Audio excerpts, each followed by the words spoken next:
ایرانی پارلیمنٹ کے اسپیکر باقر خلیباف نے کہا کہ مفاہمتی یادداشت میں طے شدہ شرائط پوری ہونے تک ایران مزید مذاکرات میں شامل نہیں ہوگا۔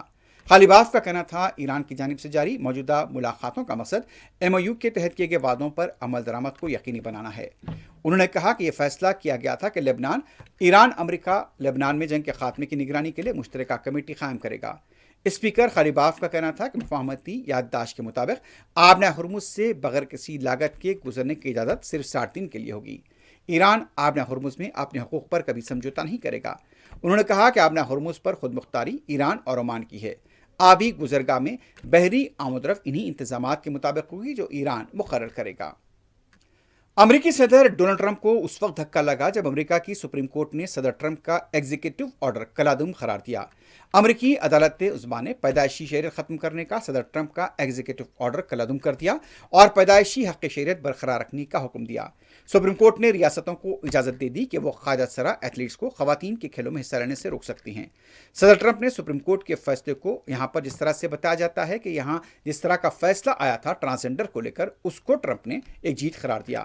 وائٹ ہاؤس نے فیصلے کے بعد صدر کی تصویر بھی سوشل میڈیا پر پوسٹ کی، جس میں لکھا تھا خواتین کے کھیلوں میں کوئی مرد نہیں۔ امریکی صدر ٹرمپ نے سپریم کورٹ کے پیدائشی شہریت سے متعلق فیصلے کو افسوسناک قرار دیا۔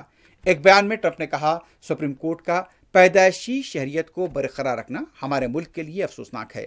ہم کانگریس میں قانون سازی کے ذریعے اپنے فیصلے کو بآسانی پورا کر سکتے ہیں۔ اس میں کسی طویل اور پیچیدہ آئینی ترمیم کی ضرورت نہیں۔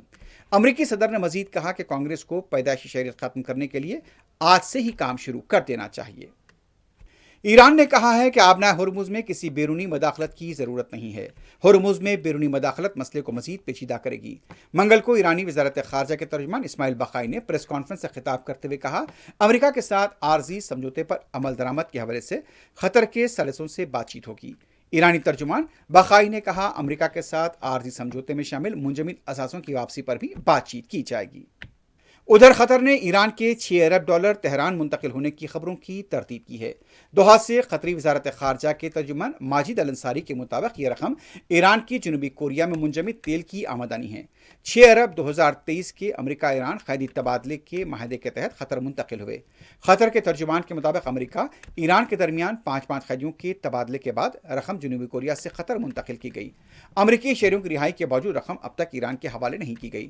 ترجمان نے قطر کی جانب سے واضح بیان میں کہا کہ ایرانی فنڈز قطر کے بینکس میں موجود ہیں اور امریکی پابندیوں کے تحت ہیں۔ ان کا کہنا تھا کہ ایران کو $6 ارب تک براہ راست رسائی حاصل نہیں۔ ایرانی صدر کے اعلان کے باوجود منجمد فنڈز کی تہران منتقلی تاحال نہیں ہوئی ہے۔ قطر کی وزارت خارجہ کے ترجمان نے کہا کہ ایرانی فنڈز قطر کی ملکیت نہیں بلکہ ایران کے اثاثے ہیں۔ ایرانی فنڈز کے استعمال اور منتقلی پر اب بھی امریکی نگرانی برقرار ہے۔